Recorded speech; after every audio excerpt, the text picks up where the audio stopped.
আজি দেওবাৰ আজি আমি ৰাতিপুৱাই গণেশ মন্দিৰলৈ ওলাই আহিলোঁ।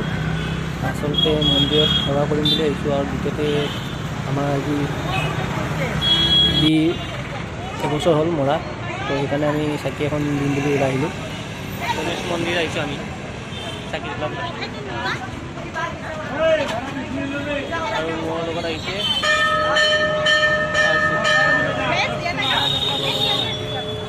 লিৰ কাৰণে প্ৰাৰ্থনা কৰিছোঁ আৰু ঘৰখনৰ মংগলৰ কাৰণে প্ৰাৰ্থনা কৰিছোঁ। লি কোন হয় মই আপোনালোকক দেখাই আছোঁ।